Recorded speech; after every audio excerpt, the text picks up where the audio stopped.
Wow. Let's talk about Persona 5 and Persona 5 first impressions. Highly, highly, highly impressed with this game. And for anybody thinking that it's a game about teenagers and it doesn't have a mature storyline and mature themes aren't happening, it's rated M, and M-rated stuff does happen in this game. So anybody talking about all this weirdo, teenage, childish crap, no, this is an adult-themed game. Through and through. No doubt. No joke. Now, I do have the game on the PlayStation 3. The only difference between the PlayStation 3 version and the PlayStation 4 version essentially is 720p to 1080p.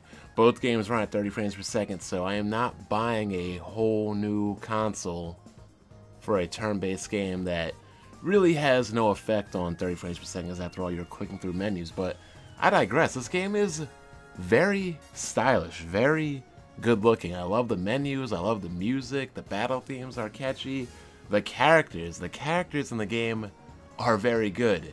And I just finished beating the first major antagonist, and wow, he is a complete dickbag.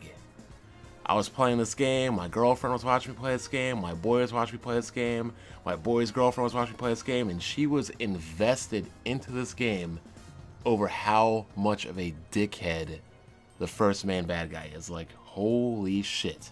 Clearly my impressions are going to involve spoilers, and if you're interested in this game, most likely you've probably already played past where I am at, but man, the first main enemy is this guy, right? Just to summarize it, he beats up his own students. Like, he beats the living crap out of them. He beats up the volleyball team. He beats up the boys' volleyball team. He sexually harasses girls. He sexually harasses the girls' volleyball team. He literally gets a scrub on the team just so he can physically abuse and beat the fuck out of them. He tells another girl, one of the main characters, Anne, that if you don't sleep with me, that your best friend will not have a place on the squad as a regular. So you better get on board, come over my place and catch it, or your best friend, she's not going to be on the team. She's not going to be a regular. When this guy disbands the track team, it gets even more crazier when he is having the dude that he beats up call another girl into his office just so he could sexually assault her and beat her up. And like, this dude was just doing horrific things to this chick. Abusing her, sexually assaulting her, sexually harassing her, just completely on some dark dirtbag crap, to the point where this girl wanted to jump off. Actually, she did jump off the building. And you're sitting here wondering, I mean, my friends are wondering, how can this be allowed to happen? How? How can a guy, a teacher, get away with this? None of the teachers are saying anything. The principals aren't saying anything. The students aren't saying anything, because this man is like Joe Paterno to this high school. He has made it prestigious. He has made it illustrious. He has made it so that this school is well known and renowned for his abilities with the volleyball team, much like Penn State and its football program. And now he's up on his Sandusky tip, and nobody's saying anything because nobody wants to go against the school. Nobody wants to make the school not prestige. He is the man at the school, and he is the king. And it's funny that he calls himself the king, because the whole persona thing is, by day, you're like a normal student, you're like a classroom guy, your main Kara, Akira Kurisu, I use the manga name, kill me. He went to a different school, and you start out by seeing a girl, she's getting assaulted by a guy on the street. You break it up, you fight him, and apparently he has an issue with that. I don't understand how all these people are like getting away with extreme shit in this game. I feel like one of the main themes of this game is that life isn't fair, and that the people in power have rule over the people that don't have power. Regardless of which, this guy who was attempting to rape this lady, kidnap her, assault her, whatever, sued the main character, at least pressed charges against him, and you got expelled. And now you're going to this other school.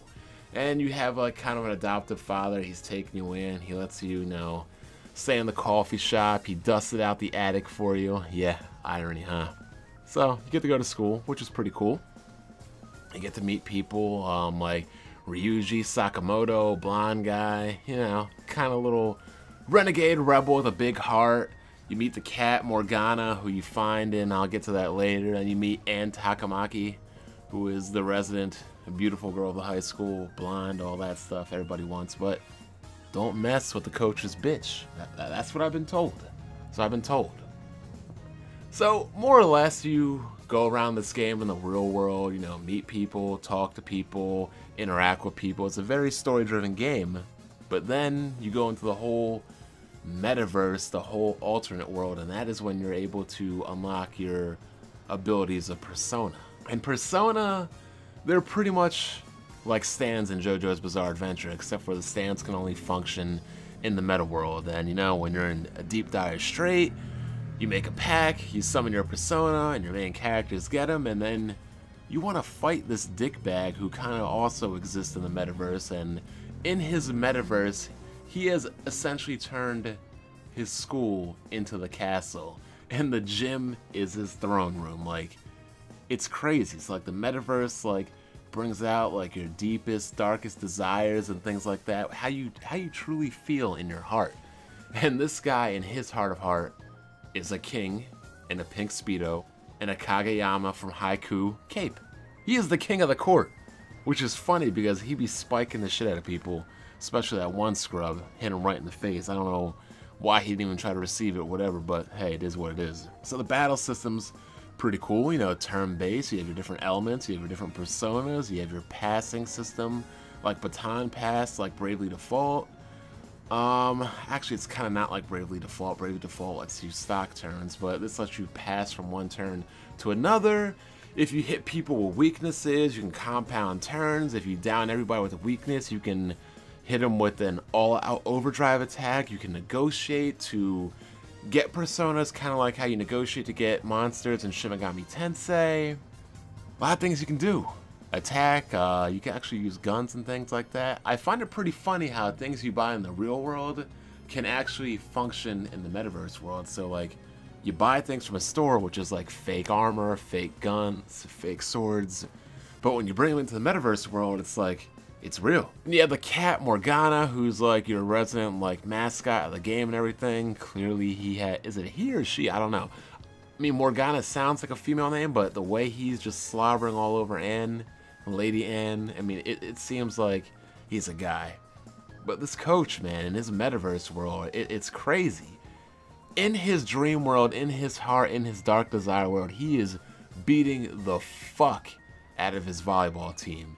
He has all the girls on the girls' volleyball team prancing around topless, shirtless, like just posing like some pinups, like some Playboy models, bunnies back in the day, you know, back when you were allowed to be nude.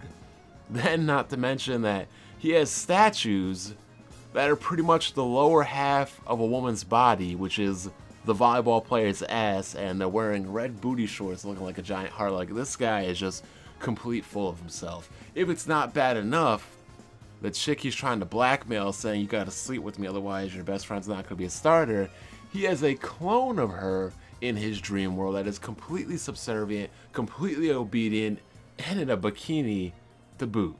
Which is also crazy because I'm not really up to date on the laws in Japan, age of consent or anything, but I'm pretty sure you are not allowed to date a student. I could be wrong. Weeaboo Brandon, Morgana Days, help a brother out here, let me know, but this game is awesome. It is very good.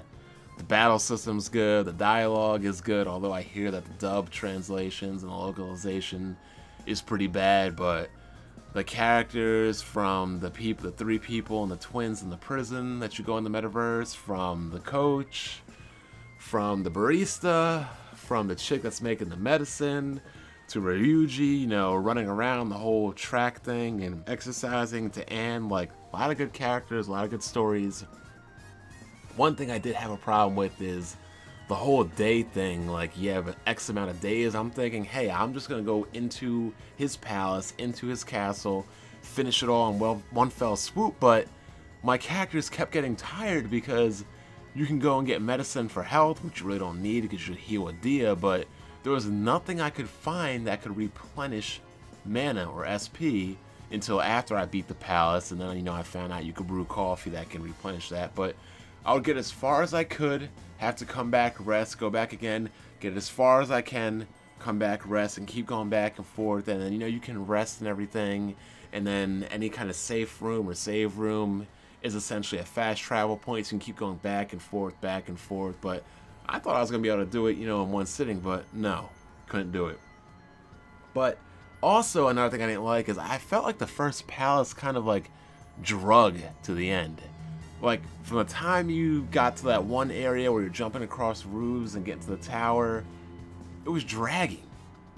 Like you gotta go up and you gotta fight, then you gotta talk, then you gotta go back. Then once you get there, I'm thinking, oh, I've played Souls games. I don't need to turn off these swing death slayers. I can just walk by them. No, you gotta backtrack, you gotta get a key. You come back, oh no, wait, we need another key. Then you come back and oh wait, we gotta write a letter of consent so that we can materialize his treasure and invade it. It's like just too many things at the end kind of were dragging it out. Hopefully I won't have to be doing that anymore because, you know, I can make SP items and I want to be going back and forth. I could probably finish it or get through it faster.